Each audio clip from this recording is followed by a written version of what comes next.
चलिए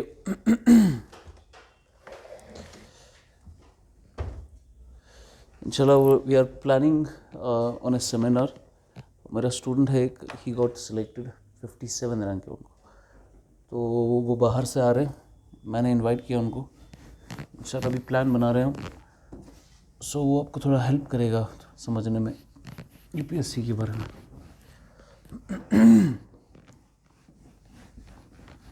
3 टॉपर्स आ रहे हैं, एक का रैंक 57 है और 100 कुछ ऐसा बाकी उनके रैंक है। आंसर्स लिखे दिखाओ।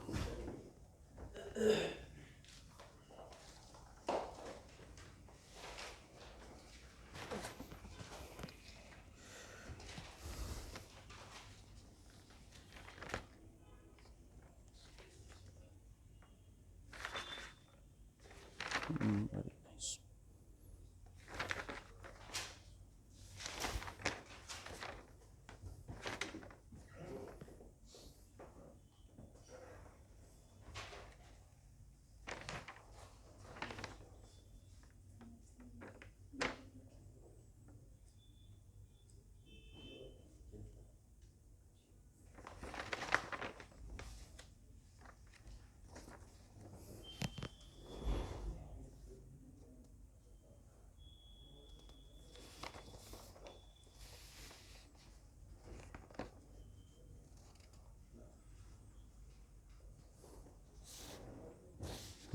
बहुत अच्छा।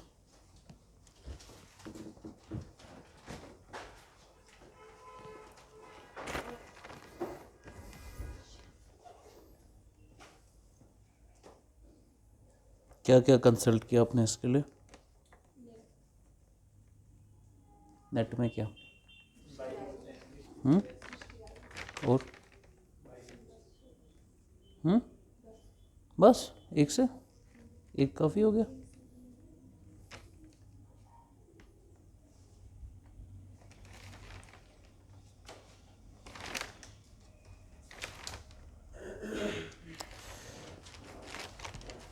दो। शाबाश।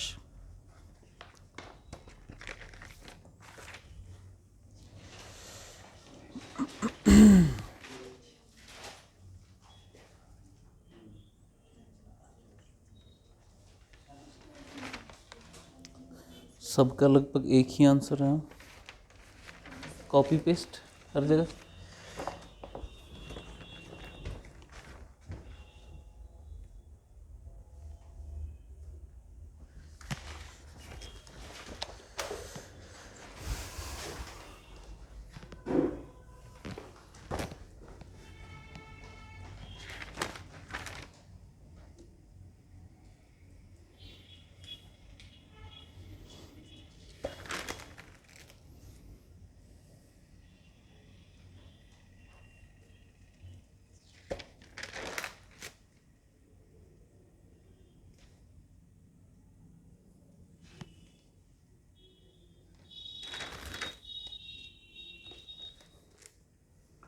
देखो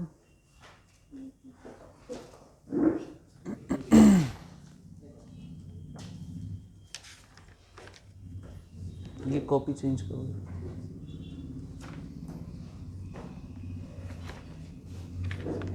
आर्कटिक का क्या है? आर्कटिक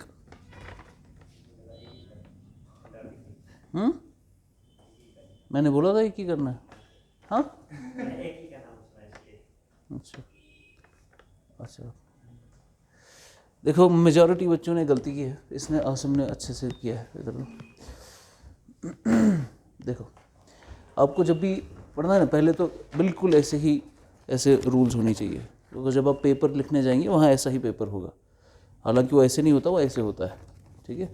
यहाँ पर आपको ऐसे ऐसे मार्जिन्स लेके होती है, वो बीच में आपको लिखना होता है। अब जब आप पढ़ते हैं, फॉर एग्जांपल इन्होंने जैसे इकरा का ये आंसर है, देखो यहाँ पर क्या है, एक्टिविटीज़ इस प्रोग्राम में क्या क्या हुई है ना। जब मैं एक जैसे मैं चेक करता हूँ आंसर, अब मैं ये देख रहा हूँ इन्होंने यहाँ लिखा है एक्टिविटीज़ एंड, अब मैं जब इनका आंसर देख रहा हूँ तो मुझे इसमें से निकालना पड़ेगा पॉइंट।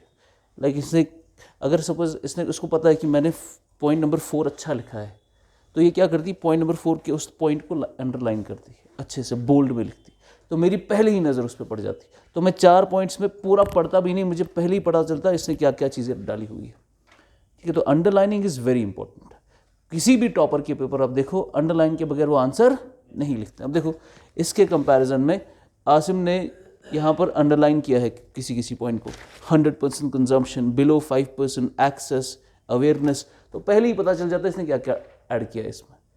ठीक है, और डोंट इवन कंसिडर दिस कि वो आपका बैठेंगे फिर अच्छे से पढ़ेंगे, निकालेंगे उसमें से पॉइंट इसने क्या करना है, ऐसा कुछ नहीं होता है। ये वैसा ही आपका पेपर चेक होगा जैसे यूनिवर्सिटीज़ में होता था। ठीक है, तो ऐसे और को पॉइंट खिलाने हैं, मैंने पॉइंट लिखा है उसको देखो। ठीक है, उनको उन तक मत छोड़ो कि वो आपके आंसर में से पॉइंट निकालेंगे, ऐसे आंसर नहीं लिखा जाता है। और थोड़ा प्रेजेंटेबल बनना है ना। सी ये आंसर बिल्कुल भी प्रेजेंटेबल नहीं। अब क्या इंसान इसमें देखेगा, थोड़ा बहुत इसमें आपको अगर लिखना था थोड़ा एक लाइन इंट्रो, फिर पॉइंट्स में आना चाहिए मामला, और पॉइंट्स में भी फ़र्क पड़नी चाहिए। जैसे फॉर एग्जांपल दिख ही नहीं रहा है कि इसने ये पॉइंट्स में लिखा है, ये दिख रहा है जैसे पैरा है, लेकिन इन्होंने पॉइंट डाले हैं यहाँ पर, लेकिन कोई फ़र्क उसमें नहीं दिख रही। एक स्ट्रक्चर्ड आंसर होना चाहिए ना, आपको पता चलना चाहिए। फॉर एग्जांपल ऐसे आपने आंसर लिखा, कोई भी क्वेश्चन है आपका, तो आपने थोड़ा सा इंट्रोडक्शन लिखना है, तो आपने एक ऐसे में स्ट्रक्चर बना रहा हूँ आंसर का, तो यहाँ से आपने मार्जिन डाल दी। ठीक है, अब ये आपकी जगह है, क्वेश्चन यहाँ पर लिखा होगा, अब आपको आंसर लिखना है। आंसर में आपने छोटा सा इंट्रोडक्शन लिखा बिल्कुल ऐसे, ठीक, उसके बाद स्पेस छोड़ी, उसके बाद आपका बॉडी शुरू होगा। जैसे फॉर एग्जांपल आपने लिखना था प्रोग्राम के ऑब्जेक्टिव्स क्या है, तो आपका आना चाहिए ऑब्जेक्टिव, बस 1 वर्ड हेडिंग आनी चाहिए।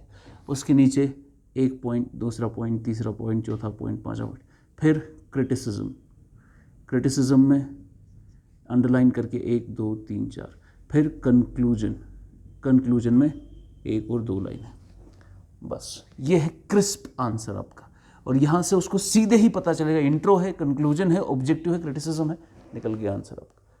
और ये इस तरीके से स्ट्रक्चर के बाद जब आपने एक लाइन लिखी, वहाँ पर अंडरलाइन किया, इस पॉइंट पे ये, इस पॉइंट पे नज़र डालो, सेकंड पॉइंट पे इस पे नज़र डालो, इस पे नज़र डालो, इस पे नज़र डालो, ये है आपका स्ट्रक्चर्ड आंसर। वो पहले ही देखेगा, आपको कम से कम 10 में से 5 नंबर तो आ ही जाएंगे। ऐसा करने के बाद ये जो आपने आंसर लिखा है, इसमें प्रेजेंटेशन के हिसाब से आपको 1 या 2 नंबर आएंगे इस पर। ठीक है, तो वो भी ह्यूमंस ही है जो आपका आंसर चेक करेंगे।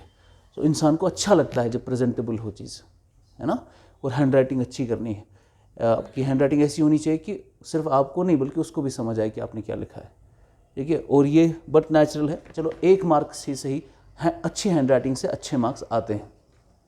तो अपनी हैंड राइटिंग स्पेसेस अच्छी डालो, रफ वर्क मत करो। तुमने लिखा है क्यों, कल लिख के आना, तो अच्छी हैंड राइटिंग लिखो। तो जैसे बोर्ड पे मैं अच्छी आपको नहीं दिखा पाता, but I have a very good handwriting. और हैंड राइटिंग इंप्रूव करने के लिए just you have to do one thing. अब ये 2-3 पेज इसके लिखा करो, ऐसे करके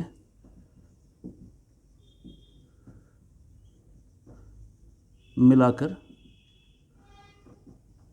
देखो इसमें क्या देखना है आपको, जो बड़े बड़े वर्ड्स है ना, उनकी हाइट एक जैसी है ना, उनकी हाइट एक जैसी है, इसको यहाँ तक लेना है। और जो छोटे छोटे हैं उनकी हाइट एक जैसी है। तो ये इससे आंसर अच्छा बनेगा आपका। फिर उसमें बोलने की बात नहीं है कि कंटेंट अच्छा होना चाहिए, मैं बस प्रेजेंटेशन की बात कर रहा हूँ। प्रेजेंटेशन भी कितनी भी अच्छी हो, कंटेंट नहीं लिखा होगा तो कोई मार्क्स नहीं आएगा। तो ये तो आपकी प्रेजेंटेशन की बात हुई। फिर पॉइंट्स में अच्छा कंटेंट होना चाहिए, तभी जाके इस चीज़ें अच्छी होंगी। यस, समझ आ रहा है। अगला आंसर ऐसा होना चाहिए, जो भी लिखेगा अगला आंसर ऐसा होना चाहिए। एक छोटा सा इंट्रोडक्शन, पॉइंट्स में एक heading, points, heading, points, conclusion, बस। ठीक है, बिल्कुल क्रिस्प, दंदरचन लेखन किया आपने। प्रेजेंटेशन जैसे मैं यहाँ पर लिखा था ना, तो दंदर लिखना, फिर ऐसे हुआ, फिर वैसे हुआ, स्टोरीज नहीं लिखनी। पॉइंट जो पूछा है एग्जैक्टली वही 10 पॉइंट लिखो, खत्म आंसर। उसको एक्सप्लेन करने की जरूरत मत करो। आप ऐसे समझो, आप ऐसे आंसर लिख रहे हो, उसको पता है कि इसका आंसर क्या है, आप बस दिखा रहे हो उसको कि मुझे भी पता है। ऐसे आंसर लिखा जाता है। आप एग्जामिनर को एक्सप्लेन नहीं कर, आप क्वेश्चन पूछा है उसने इंड आर्क क्या है, तो you do not have to explain कि इंड आर्क, मैं एग्जामिनर को सिखा रहा हूं कि इंड आर्क क्या है। आपको ऐसे मानना है कि उसको पता है कि क्या है, तो आप डायरेक्टली वो पॉइंट्स लिखो जो आपको पता है। समझा? अब अगर आपको पॉइंट्स पता ही नहीं, आपने इंडाक कभी पढ़ा ही नहीं, तब जाके पैरा में लिखना चाहिए, ठीक है? तब लगेगा कुछ भरा भरा है फिर भी, वरना अगर कुछ भी नहीं पता है तो पैरा में कुछ ना कुछ डाल के आ जाओ। अगर पता है तो पैरा में गलती नहीं करना, पैराज में लिखने की, बिल्कुल ऐसे पॉइंट्स क्रिस्प और छोटी छोटी, इसमें स्पेस भी आनी चाहिए बीच में, अच्छा लगता है वो देखना वो आंसर। चलो अगला क्वेश्चन ऐसे ही करना। और फिर से मैं बता रहा हूँ, नोट्स अच्छे बनाओ, कॉपीज जो है ना एक डेडिकेटेड कॉपी रखो इसके लिए, ये जेके बैंक वाली कॉपी मत लाओ, ठीक है? और हर किसी पेज पे तुम भी अब सीखो, अब तुम्हारा भी बहुत टाइम हो गया, ये थोड़ा छोटा छोटा लिखो, ठीक है? ऐसे करके क्रिस्प नोट्स बनाओ। किसी से भी पूछो, आप किसी से भी पूछो जिसको क्वालिफाई हुआ है या जिसका इंटरव्यू में जो गिर गया, किसी से भी पूछा, वो बोलेगा आपको एक ही प्रॉब्लम होगी मुझे, मैं रिवीजन नहीं कर पाया। ये एक ही पॉइंट है फेलियर का इस एग्ज़ाम में कि रिवाइज नहीं हो पाता है।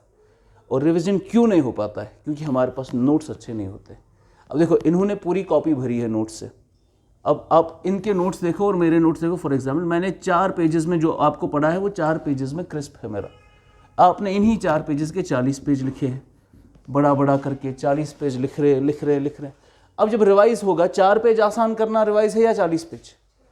तो जितना कम लिखना है, जितना कम लिखा होगा उतना बेहतर है आपको, ठीक है? एक तो कम लिखना है, जैसे मैं पॉइंट बता रहा हूँ ना, तो मैं जैसे एक्सप्लेन करता हूँ, तो क्योंकि बहुत सारे बच्चों में ये सलाहियत नहीं होती कि वो खुद से लिख सके। असल चीज़ तो ये है, मैं बोल रहा हूँ, आपने पॉइंट लिखा, दूसरा पॉइंट मैंने बोला, आपने दूसरा पॉइंट लिखा, तो पॉइंट लिखना है आपको। फिर मेरा पैरा डिक्टेट करने का भी फायदा नहीं है कुछ, वो तो मैं शुरू में कर रहा हूँ आपको। नेक्स्ट जब हम बायोटेक के बाद कोई ऐसे स्पेस टेक शुरू करेंगे, उसके पहले ही नोट्स दे दूंगा मैं, ताकि आपको लिखने की भी जरूरत ना पड़े, ठीक है? तो अभी ऐसा चल रहा है मामला, जैसे कोई टॉपिक पढ़ रहे हैं हम, आज हम पढ़ेंगे जीन एडिटिंग, हमारा आज का टॉपिक है। तो मैं पढ़ाऊंगा आपको क्रिस्पर कैस्टाइन क्या होता है।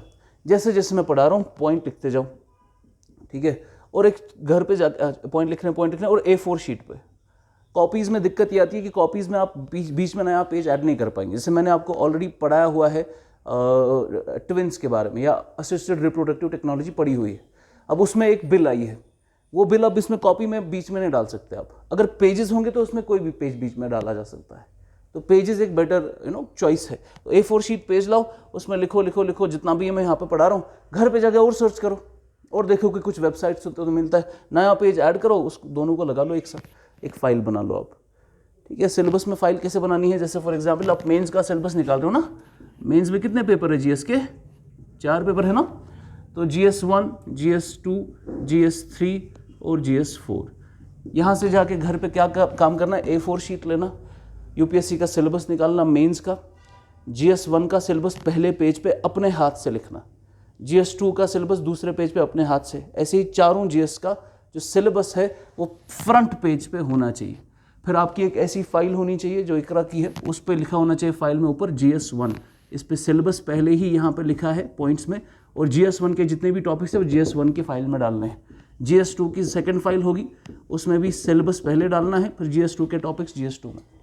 तो 4 फाइल्स बनानी है GS के हिसाब से, और ऑप्शनल की 2 फाइल्स बनानी है, पेपर 1 और पेपर 2। समझ आ रहा है? तो ऐसे ही कल मैं देखूंगा, ठीक है? हम जो पढ़ रहे हैं साइंस एंड टेक्नोलॉजी, ठीक है ना, ये कौन से GS में आता है? GS3 में, ठीक है? सिलेबस देखना यहाँ से जाके, यूपीएससी का मेंस का सिलेबस उतारना। बायोटेक्नोलॉजी GS3 का हिस्सा है, साइंस एंड टेक पूरा GS3 का हिस्सा है, इकोनॉमी पूरा GS3 का हिस्सा है। ऐसे ही देखना पॉलिटी कौन से GS में आता है, वो उसकी फाइल पॉलिटी के नोट्स में वो वहाँ से डाल देना, ठीक है? उससे आपका, और जितना छोटा लिखेंगे, जैसे फॉर एग्जाम्पल अब यहाँ आप नहीं लिख पाते तो घर पे जाके फिर से लिखो और नोट्स बनाओ। नोट बनाने में 2 साल लगेंगे आपको, मैं बता रहा हूँ, लेकिन एक बार नोट बन गया ना आपके, अब हर साल प्री क्वालिफाई कर सकते हो, हर साल मेंस क्वालिफाई कर सकते हो। ये लोग कैसे क्वालिफाई करते हैं हर साल? क्योंकि उनके पास नोट्स होते हैं, उन्होंने बनाए होते हैं, और नोट्स पे सिर्फ वो लिखना है, नोट्स पे सिर्फ वो लिखना है जो आपको समझ आता है। नोट आप नहीं बना रहे हो कि कल को जब मैं फेल हो जाऊंगा तब मैं बोलूंगा दुनिया को, ये लो मेरे नोट इस्तेमाल करो, मैंने तो बहुत अच्छे नोट बनाए थे। या आप पास हो गए तो नोट नहीं बेचने आपको बस क्वालिफाई करना है, अपने लिए नोट बनाने हैं। सिर्फ उतना ही लिखो जितना आपको समझ आता है, दूसरे के लिए लिखने की ज़रूरत नहीं है। हाँ, किसी को ज़रूरत पड़ेगा वो अलग बात है, वो ले सकता है उससे। जैसे नोट्स बनाए अपने, आपको पता है फॉर एग्जाम्पल मुझे ये चीज़ याद रह गई या ये मैं नहीं भूलूंगा। जैसे आपको पता है आर्टिकल 12 ऑफ द कॉन्स्टिट्यूशन में there is the definition of state, state की डेफिनेशन दी गई। अब ये चीज़ आपको याद है ऑलरेडी, आपको पता है आर्टिकल 14 से आपका फंडामेंटल राइट शुरू होते हैं। आर्टिकल 21 राइट टू लाइफ है, उसमें रिसेंटली अभी राइट टू इंटरनेट लगा दिया हमने, ठीक है। Right to property part 300 article में है। ये सब चीज़ें आपको पता है, ये सब चीज़ें लिखने की ज़रूरत नहीं है। जो चीज़ें भूल जाती है वो लिखना है, जो आपको पता है कि नहीं ये इंपॉर्टेंट पॉइंट है, ये मुझे अपने आंसर में डालना चाहिए, तो इस तरीके से वो चीज़ें डालनी है जो आपको भूलती है या जो आप याद रखना चाहते हैं। जो ऑलरेडी याद है वो क्यों डालना है, समझ गए। और उतना ही सेंटेंस भी नहीं लिखना है। सेंटेंस में आपको पता है जैसे कुछ चीज़ें हैं, जैसे आपको ट्रांसपोर्टेशन लिखना है ना, शॉर्ट फॉर्म्स का इस्तेमाल करो। ट्रांसपोर्टेशन हो गया, ऐसे करके ट्रांसपोर्टेशन, एंड का ऐसे करते हैं, शॉर्ट फॉर्म्स का इस्तेमाल करो। शॉर्ट हैंड बहुत अच्छा। एक लड़का था हमारे बैच में, लास्ट बैच में, वो जब नोट्स बनाता था वो कुछ ऐसे नोट्स बनाता था, कुछ ऐसे, आई स्वेयर, वो नहीं लिखता था इंग्लिश, उसको शॉर्ट हैंड आता था, वो कुछ ऐसे कुछ डिज़ाइन बनाता था, और उसके नोट्स किसी को समझ नहीं आते थे। और उसको शॉर्ट हैंड में जो पैरा 4 लाइन्स में चला जाता, वो 1 लाइन में लिखता था उसको, और उसको रिवाइज करके 1 लाइन में सब समझ आता उसको। तो ये चीज़ें, ये ट्रिक्स करनी है। अब देखो जो अक्षत जैन का इंटरव्यू देखना, रैंक 3 है वो, बिल्कुल वो यही चीज़ बोलेगा आपको कि नोट्स कैसे बनाने हैं, ठीक है। और ये इंपॉर्टेंट है, इसमें अगर 1-2 साल भी लगेंगे ना, you will be way ahead than others. अब जाके देखो, आज जितने भी अटेम्प्ट दे रहे हैं, किसी के पास नोट्स नहीं होंगे, अनलेस कि उसने मेहनत की है इस पर। बहुत कम ऐसे लोग हैं इनके पास अपने नोट्स होते हैं, क्योंकि ये बहुत हेक्टिक प्रोसेस है, कोई करना नहीं चाहता है, और जो करता है वही निकालता है, ठीक है। तो नोट्स पे अच्छा खासा ध्यान दो, अच्छे नोट्स बनाओ, क्रिस्प लिखो। चलो आज हम लास्ट क्या हमने पढ़ा था एग्जैक्टली? 2 मार्कर है बाहर, वो लेकर जीवन बिंडी। Okay, so we are with biotechnology. काफ़ी सारे टॉपिक्स हम कर रहे हैं, करंट का भी मैं थोड़ा थोड़ा उठा रहा हूँ बीच बीच में। Today will be studying genetic editing, उसके बाद डीएनए फिंगरप्रिंटिंग। ये दोनों टॉपिक्स आज के टॉपिक में गारंटीड आपको प्रॉब्लम होगी, ठीक है। तो डरना नहीं, आपको बहुत सारी चीज़ें समझ नहीं आएंगी, मैं बार बार रिपीट करूँगा, आपको समझ लाने के बाद ही मैं इस क्लास से निकलूँगा, ठीक है। तो ये थोड़ा डिफिकल्ट टॉपिक है to understand for non science students, पर हम इसको कर लेंगे अच्छे से। टॉपिक है gene editing. Gene editing. Now there are 2 questions जो ऑलरेडी यूपीएससी ने इस पे पूछा है। 2019 का एक क्वेश्चन है, 2018 का एक क्वेश्चन है। तो जीन एडिटिंग एक इम्पॉर्टेंट कॉन्सेप्ट है बायोटेक्नोलॉजी में। अब देखिए, जीन एडिटिंग में अभी तक 10 बार हमने ये चीज़ देखी कि हम एक जगह से जीन लेते हैं, दूसरी जगह में जीन डालते हैं ना। ट्रांसजेनिक एनिमल्स बना रहे हैं, ट्रांसजेनिक प्लांट्स बना रहे हैं, हमने ट्रांसजेनिक काऊ बनाई, ट्रांसजेनिक फिश बनाई, वगैरह वगैरह। मैंने डिज़ाइनर बेबी के कॉन्सेप्ट में भी ये आपको कहा कि अगर कहीं पे जीन आपको चेंज करना है, आप नया जीन वहाँ पर क्या कर सकते हैं, ऐड कर सकते हैं। तो मेड टू ऑर्डर बेबी में हमने भी यही चीज़ पढ़ी है ना, made to order baby. Likewise बहुत सारी चीज़ें में ऑलरेडी हम ये समझ चुके हैं कि जेनेटिक इंजीनियरिंग पार्ट है बायोटेक्नोलॉजी का, और जीन्स एक जगह से लिए जाते हैं और दूसरी जगह पर ऐड किए जाते हैं, है ना। अब ये रियलिटी में होता कैसे है, ये इंपॉर्टेंट है। अभी तक तो हम इसकी बस एप्लीकेशन देख रहे थे। Designer baby is an application of genetic editing. Genetic engineering से आप डिज़ाइनर बेबी बना सकते हैं, ठीक है। हमने ऐसे ही देखना है आगे जाके। Genetically modifying crops, GMCs, genetically modified crops. जैसे फॉर एग्जांपल आज हम बना रहे हैं डीएमएच हाइड्रा हाइब्रिड, जिसमें हम बना रहे हैं मस्टर्ड बना रहे हैं। फोर्टिफाइड तो ठीक है, मस्टर्ड बना रहे हैं। ऐसे ही हमने बीटी कॉटन बनाया है ना, बीटी कॉटन बनाया। ऐसे ही हमने बीटी ब्रिंजल बनाया, बीटी ब्रिंजल। हमने फ्लावर सेवर टोमेटो बनाया। तो ये सारे जेनेटिकली मॉडिफाई करके बनाए गए हैं ये क्रॉप्स, ये फूड, ठीक है। ये पढ़ेंगे, हमारा अलग का टॉपिक है। तो जीन्स को कैसे मॉडिफाई किया जाता है, कैसे जीन्स को लिया जाता है, दूसरे में ऐड किया जाता है, और खासकर इंसानों में ये कैसे हो रहा है।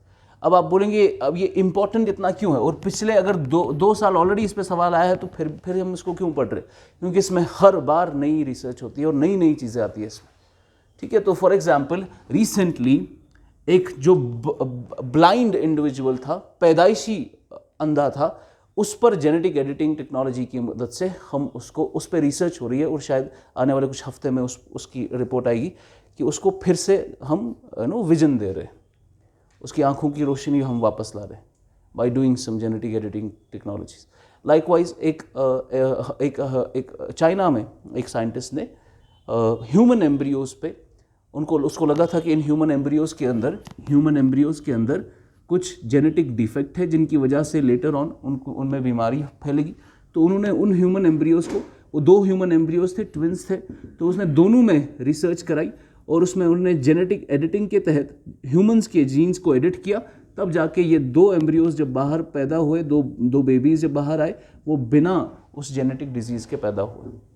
ह्यूमंस पे ऑलरेडी ये चीज़ चल रहा है, ठीक है। लाइकवाइज अभी ओरेंगन यूनिवर्सिटी है यूनाइटेड स्टेट्स में, वहाँ पर भी वो रिसर्च कर रहे हैं ह्यूमन एम्ब्रियोज पे, ताकि हम ह्यूमंस में जेनेटिक डिजीज़ का हेरिडिटरी जो ट्रांसमिशन होता है उसको रोक सके। फॉर एग्जांपल फादर में कोई बीमारी है या मदर में कोई बीमारी है, वो बच्चे में जाती है ना, वो बेबी में आ गई जेनेटिक डिजीज़, बेबी से दूसरे उसके बच्चे में, फिर उसके बच्चे में, ये जेनेटिक बीमारियाँ फैलती रहती। तो आप एक जगह पर इंटरवीन करके इस बेबी को ठीक करोगे, जेनेटिक डिजीज़ से उसको छुटकारा दिलाओगे, आगे की सारी जनरेशन्स बच जाएंगी, है ना। तो ये रिसर्च हो रही है, आज जेनेटिक एडिटिंग टूल्स बनाए जा रहे हैं ऐसे, और हमारे पास 4 ऐसे टूल्स हैं, 4 ऐसी टेक्नोलॉजीज़ है जिनकी वजह से हम क्या कर पाते हैं, जीन एडिटिंग। उनमें से 3 टेक्नोलॉजीज़ बहुत महंगी है, काफ़ी ज़्यादा एक्सपेंसिव है, इसीलिए उनका ज़्यादा नाम आप अखबारों पे नहीं देखते हैं। एक ऐसी टेक्नोलॉजी है जो काफ़ी सस्ती है और काफ़ी एक्यूरेट है, और उस टेक्नोलॉजी को हम कहते हैं CRISPR-Cas9। CRISPR-Cas9 को हम समझेंगे आज कैसे होता है जीन्स को एडिट। फॉर एग्जांपल मेरी बॉडी में या मेरा बच्चा पैदा हुआ या एम्ब्रियोनिक स्टेज में, मैंने उसका जीन टेस्ट कराया, मुझे पता चला उसके फला जीन में कोई डिफेक्ट है और उसकी वजह से उसको सपोज अल्जाइमर हो जाएगा, तो मैंने क्या करना है, मैंने उस बच्चे को एम्ब्रियोनिक स्टेज में ही उसका जीन वो निकाल देना है। अब देखो इतना डीएनए, मैंने आपको बोला ना डीएनए कितना लंबा होता है ना, डीएनए काफ़ी लंबा है। अब इतने काफ़ी लंबे डीएनए में जिसमें कितने बेस पेयर्स है, 300 करोड़ बेस पेयर्स है ना। 300 करोड़ बेस पेयर्स में आपको एक स्पेसिफिक जगह पर जाना है, फिर वहां पर एडिटिंग करनी है। ये इतना आसान नहीं है जितना सुनने में लगता है आपको। आपका ये डीएनए इतना लंबा है और इसमें आपको स्पेसिफिक जगह पर जाना है, और ये उस जगह पर हो रहा है जो आप आंख से देख भी नहीं सकते, ठीक है। तो इसके लिए हमारे पास टेक्नोलॉजी CRISPR-Cas9 की जो है, ये हमने खुद से डेवलप नहीं की, ये हमने चुराई है। चुराई किससे है, बैक्टीरिया से। बैक्टीरिया ने ये टेक्नोलॉजी डेवलप की थी और हमने उसी से सीखा है। तो हम देखेंगे CRISPR-Cas9 क्या है। जेनेटिक एडिटिंग का आप हेडिंग डालो, जीन एडिटिंग और जीनोम एडिटिंग। जीन एडिटिंग और genome editing is a way to make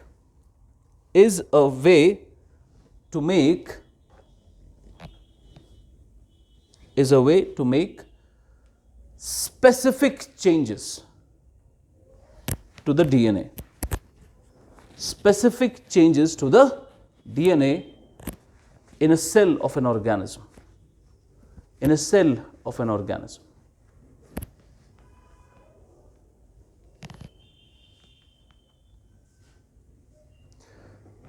अब देखो स्पेसिफिक चेंजेस क्या लिखा, टू द डीएनए, जो कहां पर होता है, सेल के अंदर, है ना, सेल के अंदर। अब स्पेसिफिक चेंजेस यानी फॉर एग्जाम्पल ये मेरा डीएनए है, यहां पर इस जगह को मुझे चेंज करना, यहां पर एक जीन है जिसको मुझे क्या करना है, ऑल्टर, इसको मुझे चेंज करना है, इसको हटा के दूसरा लाना है। अब अगर मैं इसको हटाना चाहता हूं तो मुझे इसको काटना पड़ेगा ना, काटना पड़ेगा, इसको निकालना है यहां से, फिर जाके दूसरा यहां पे पेस्ट करना है। नो, इसको कट करना है, फिर क्या करना है, पेस्ट करना है। तो इसको कट करने के लिए आपको डीएनए को काटना पड़ेगा, और डीएनए को काटने के लिए हमारे पास क्या है, हमारे पास होते हैं मॉलिक्यूलर सिजर्स। मॉलिक्यूलर सिजर्स, ये मॉलिक्यूलर सिजर्स आके इसको यहाँ पे काट देते हैं और फिर हम इसको हटाते हैं और उसकी जगह नया चीज लाते हैं। इस मॉलिक्यूलर सिजर्स को हम इंजीनियर्ड न्यूक्लियस कहते हैं। लिखो next point. An enzyme cuts the DNA at a specific sequence. An enzyme cuts the DNA at a specific sequence. And when the cell repairs the damage,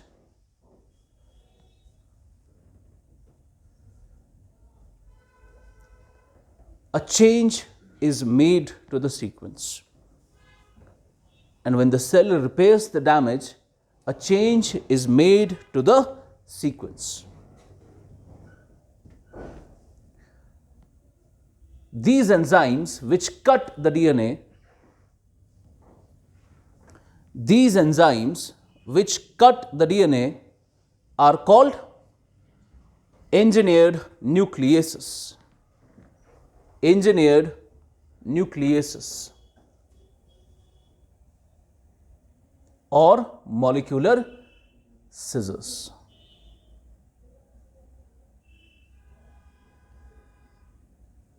Currently,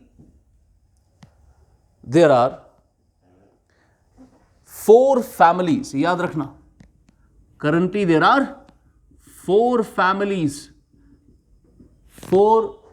families of engineered nucleases जो ये cutting का काम करते हैं एक specific जगह पर. Engineered nucleases which are being used. Number 1, meganucleases. ये पहली फैमिली जिससे हम जीन एडिटिंग कर सकते हैं, meganucleases. Number 2, ZFN, zinc finger nucleases.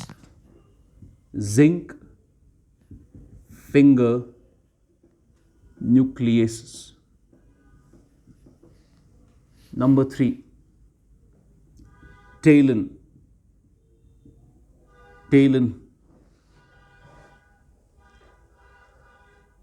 transcription activator,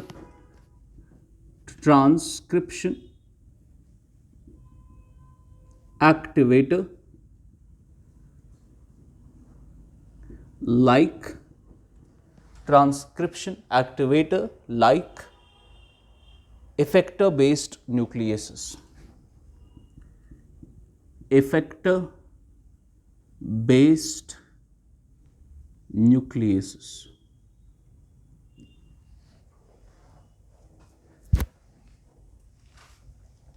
Number 4,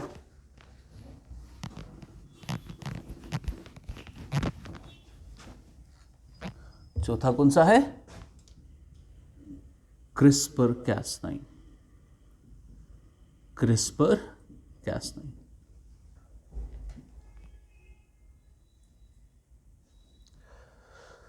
ठीक है. तो ये है आपके 4 फैमिलीज जेनेटिक एडिटिंग के लिए जो आप इस्तेमाल कर सकते हो, मेगान्यूक्लियस, ZFN, TALEN and CRISPR-Cas9.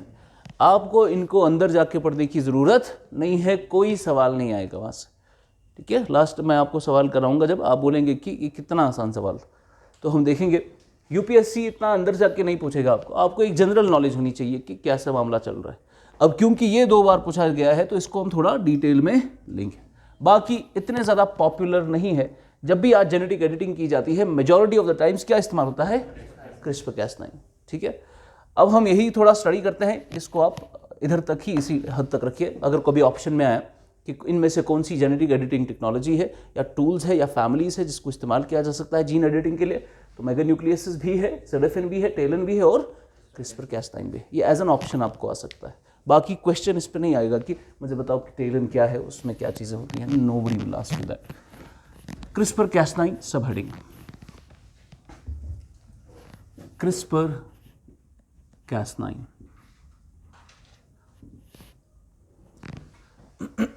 Full form लिखो पहले. CRISPR, clustered regularly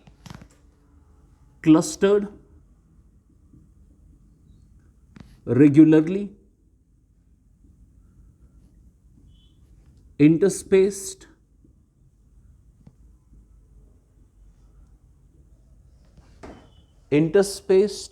short palindromic repeats.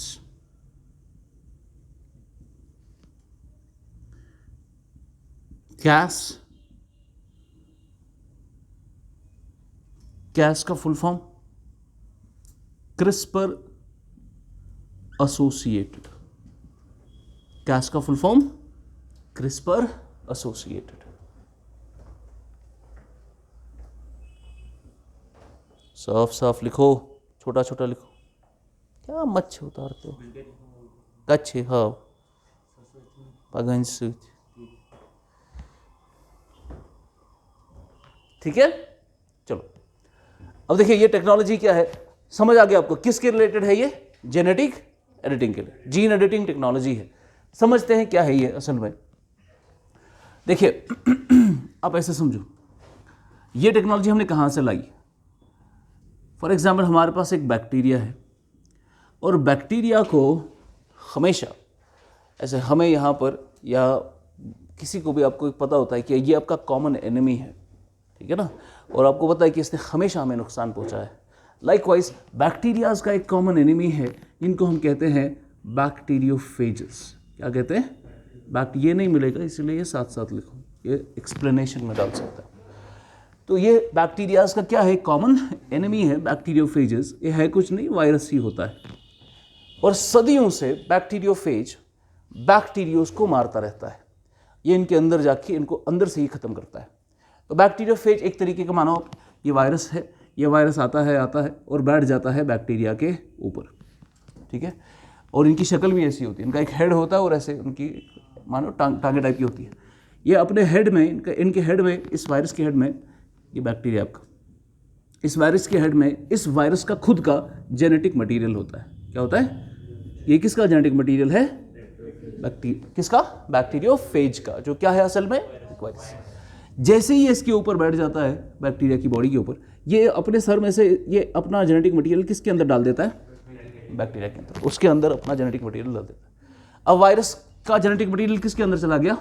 Bacteria के अंदर। अब ये अपना जेनेटिक मटीरियल, जो अब वायरस का जेनेटिक मटीरियल है, ये इसको, बैक्टीरिया की बॉडी को फैक्ट्री बना लेता है, इसको पूरी तरीके से हाईजैक कर लेता है और अपनी ही प्रोडक्शन शुरू कर देता है। तो वायरस इसके अंदर घुस के, अपना जेनेटिक मटीरियल घुस के अंदर बैक्टीरिया की मशीनरी का इस्तेमाल करता है, इसके डीएनए का इस्तेमाल करता है, उसमें घुस जाता है और अपनी ही प्रोडक्शन शुरू करता है। और यह कहा जाता है कि अगर एक वायरस अंदर जाएगा, वो 10 लाख वायरसेस बनाएगा अंदर फैक्ट्री में, एक वायरस। समझ रहे आप? सो one virus getting inside the bacteria's body uses the machinery, the genetic machinery of bacteria and produces 1 million viruses. इतना फास्ट मल्टीप्लिकेशन होती है। फिर ये बैक्टीरिया को अंदर ही पूरी तरीके से हाईजैक करके मार के फिर यहां से बाहर निकलते हैं और बाकी बैक्टीरिया उसको अटैक करते हैं। यानी एक वायरस से 10 मिलियन वायरस, 1 मिलियन वायरसेस जब बने, 10 लाख वायरसेस जब बने, वो 10 लाख बैक्टीरिया को पकड़ेंगे, फिर वहां से और 10 लाख वायरसेस बनेंगे। ये इस तरीके से कैस्केडिंग, एक चेन रिएक्शन बनती है। और हमेशा इन द हिस्ट्री बैक्टीरियाज को बैक्टीरियोफेजेस ने बहुत परेशान किया है। अब धीरे धीरे, जैसे कि मैंने आपको कल कहा कि एवोल्यूशन जो है वो हमारे कायनात का हक है, it is the truth of life. Evolution हमेशा होता है और बैक्टीरियाज का भी एवोल्यूशन हुआ। बैक्टीरियाज ने धीरे धीरे समझा कि भाई ये हमारे साथ क्या खिलवाड़ कर रहा है, और उनको पता आ गई चीज कि इसके खिलाफ मुझे कैसे लड़ना है। और उन्होंने इस बैक्टीरियोफेज के खिलाफ एक डिफेंस मैकेनिज्म बनाया, एक डिफेंस मैकेनिज्म बनाया। उन्होंने कहा क्यों ना हम एक ऐसा सिस्टम बनाएं कि जब, जैसे ही ये जेनेटिक मटेरियल अपना हमारी बॉडी के अंदर डालता है, अब इसने अपना डीएनए अंदर डाला ना, तो बैक्टीरिया ने एक ऐसा डिफेंस मैकेनिज्म बनाया, उसने ऐसा सिस्टम बनाया कि ये शुरू में ही इसको यहाँ पे टुकड़े टुकड़े करके तोड़ के आपका डीएनए ही फ्रैगमेंट्स में डिवाइड कर देता है। अब जब डीएनए ही टूट गया, क्या मल्टीप्लिकेशन होगी वायरस की? नहीं। क्या मैं कह सकता हूं ये एक तरीके का डीएनए को कट कर रहा है? यही कटिंग का सिस्टम हमने इससे छीना और हमें पता चल गया कि बैक्टीरिया ही कटिंग कैसे करता है डीएनए की, और यही हमने सीखा और इसी से हमने क्या बनाया? क्रिस्पर कैस9। समझ आ रहा है? तो थोड़ा बहुत और देखेंगे कि ये कटिंग असल में कैसे होती है। ठीक है, तो मैं आपको एक डीएनए का एक बार सैंपल बनाता हूँ, अभी साथ साथ बनाइए। कॉन्सेप्ट समझ आया आपको? तो बैक्टीरियोफेजेस जो परेशान करते रहे बैक्टीरियाज को, finally they created this defence mechanism. अब देखिए क्या सिस्टम बनाया उन्होंने। ये बैक्टीरिया का डीएनए बना रहा हूं मैं, साथ साथ बनाना।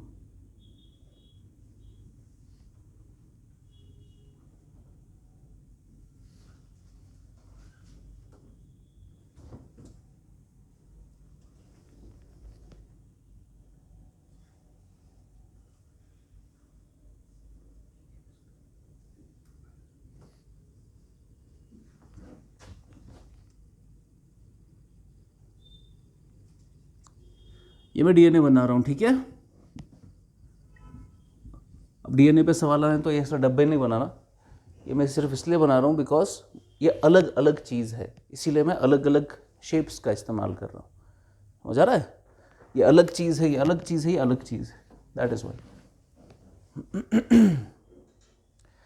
देखिए बात क्या है, डीएनए असल में किस चीज़ का बना होता है? बेसिस का, है ना। और कौन कौन सी base? Adenine, guanine, thiamine and cytosine, है ना, यही है ना।